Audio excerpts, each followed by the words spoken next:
My mother demanded I hand over my house to my sister because my little sister is pregnant, so this house needs more than me. I am 31 years old and my sister is 28 years, who has always been the preferred child of our mother, while our father had a different view of her. Our parents divorced when I was a teenager due to my mother's infidelity with an old high school boyfriend. Since then, my mother has exhibited controlling, manipulative, and narcissistic behavior, and unfortunately, my sister has become a miniature version of her. Our mother treated me with utter disrespect as if I were her servant, and my sister always supported her actions. As a result, I decided to live with my father full-time while my sister stayed with our mother. Both of them only contacted our father when they needed money, which strained their relationship. In contrast, I shared a strong bond with my father, who taught me his business from a young age. After years of hard work, I became a partner in his company. However, tragedy struck 8 months ago when my father, whose health was compromised due to smoking, passed away from C-19. After years of estrangement, I reunited with my mother and sister through a socially distanced funeral for my father held over a video call.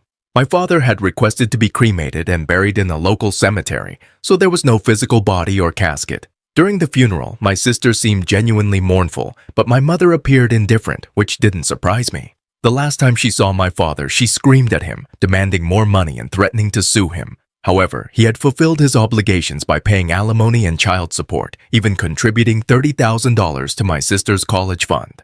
The court eventually ruled that he was no longer required to provide financial support, and my mother was far from financially struggling.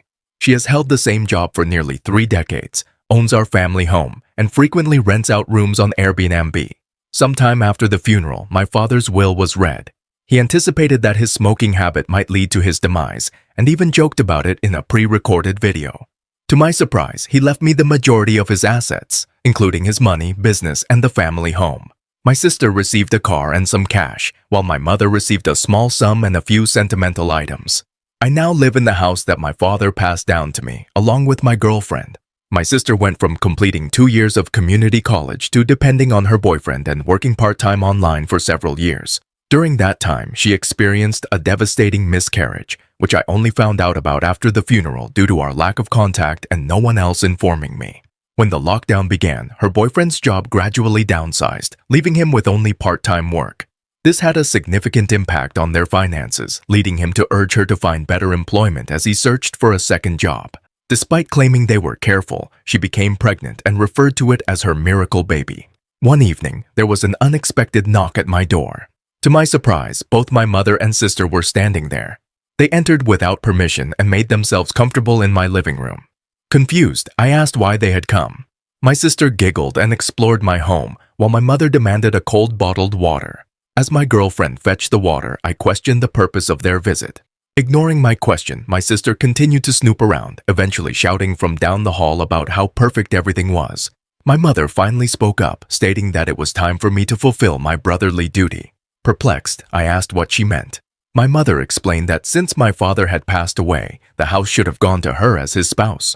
However, she suggested that I could fix the situation by purchasing a new house and giving this one to my sister, who needed it more because of her impending baby. Alternatively, if I insisted on staying, I could remain in one room and cover all the bills until I decided to move out. My girlfriend and I were well versed in Reddit discussions, so we could anticipate exactly where this confrontation was heading. We had mentally braced ourselves for what might unfold. Taking a deep breath, I declared assertively, "That's not happening. You can't order me around, especially not in my own home. Yes, I make enough money, but like Dad, I plan to save it for when I truly need it. Not that you care." My mother responded by snapping her fingers at me, reminiscent of old habits, and loudly proclaimed, "Stop! I am your mother, and you will do as I say because I brought you into this world. I'm the one in charge here, and as far as you're concerned, I am God. When I say jump, you say, how high? This house is rightfully mine, and your sister will live here. Consider this your formal eviction, but being gracious, I'll give you 2 weeks to pack your bags and transfer the deed to me." In the back of my mind, disbelief echoed. This can't be real! Nevertheless, I grabbed my cell phone and began dialing. My mother hastily stood up, demanding, "What are you doing?" I retorted, "I'm doing what I should have done as soon as this started. I'm calling the cops to get you out of my house." She swiped at me, managing to knock my phone out of my hands, attempting to stomp on it. Swiftly, I snatched it up before she could. "That's it. If you don't leave, I will force you out myself."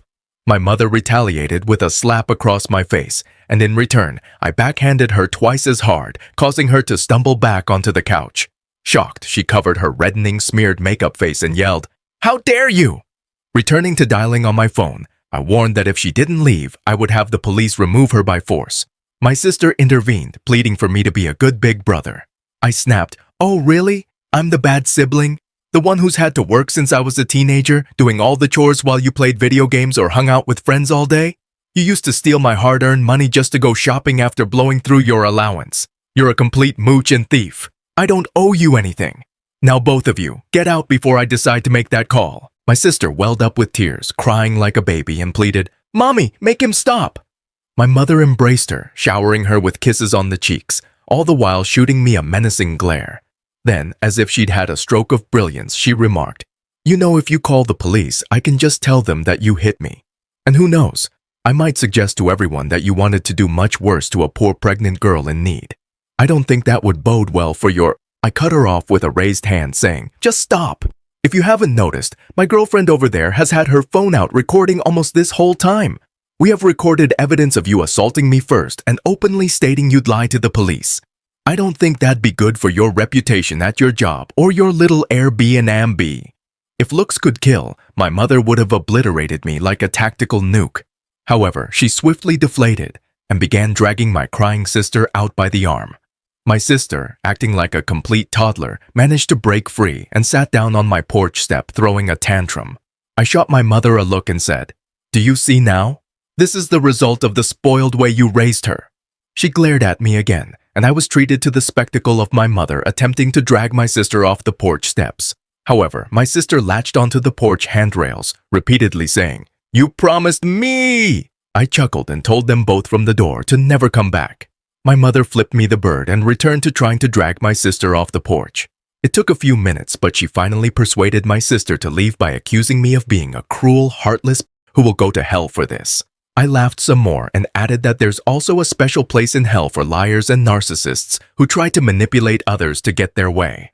My mother clenched her fists, ready to say more, when I raised my smartphone again, recording, and warned, "The clock is ticking, Mom. Get off my property." My mother escorted my sister to the car, shot me one last snooty look, and drove off.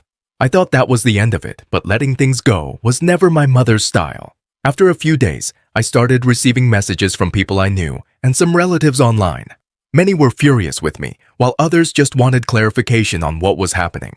I attempted to check my Facebook, but couldn't see anything due to my sister and mother blocking me on their social media. Fortunately, my girlfriend could still access their profiles as they kept them open. We took screenshots and printed them out. Both profiles contained posts labeling me a greedy, heartless bastard who stole the house meant to be my sister's inheritance by bribing the lawyer who handled Dad's will. It was a complete and utter lie, and they both knew it. I contacted my lawyer, who was not only my father's lawyer but also a trusted family friend. I provided him with copies of all the screenshots from Facebook and the video my girlfriend recorded on the day my mother demanded my house. While he initially suggested a formal cease and desist, (CNMD), I insisted on a stronger approach. Following my instructions, he sent a letter via express mail requiring a signature upon delivery to ensure they received it. On the same day the letter was delivered, my mother called me in a furious rage. I laid out my terms. She and my sister needed to retract all the untrue social media posts and tell the absolute truth. If not, I threatened to expose the information to the entire family and her boss and upload the recorded videos online. Additionally, I warned of legal action. She dismissed me as unreasonable, claiming she acted for my sister's sake, and launched into a full-blown lecture, reiterating her belief that my sister still needed my house more than I did. I bluntly stated I didn't care about her opinion, and if she didn't comply, I would ensure her career was over. Reluctantly, she begrudgingly said, "Fine, you win. Have it your way and keep the house," before hanging up. That evening, all the false posts vanished from their profiles. I was unblocked, and my mother issued a half-hearted apology, citing that she had jumped the gun due to her belief that my broken pregnant sister needed the house more than I did. However, the house rightfully belonged to me according to my father's will, a fact she knew even before his passing. As for my sister, she apologized, parroting our mother's sentiments and blaming her actions on our mother and her pregnancy hormones. Replies flooded in on both my mother's and sister's profiles, with many expressing anger at their attempt to take my house. Some apologized for initially believing the falsehoods, revealing who was quick to side with them. Most were from my mother's side of the family. My father's side openly disbelieved her. My sister and her boyfriend moved in with our mother to save money, relegated to the basement to keep the Airbnb operational. My sister vented on social media about the living arrangement, and I suspected they were having conflicts, given her constant online complaints. My mother, on the other hand, drastically reduced her social media activity due to the fallout from their previous stunt.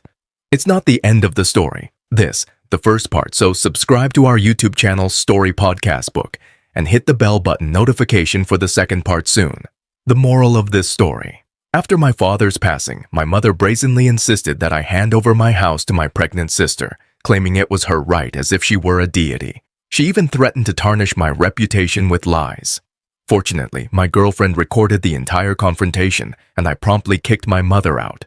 In retaliation, she spread false information on social media, but I forced her to retract the lies and confess the truth to everyone by leveraging the exposure of her deceit.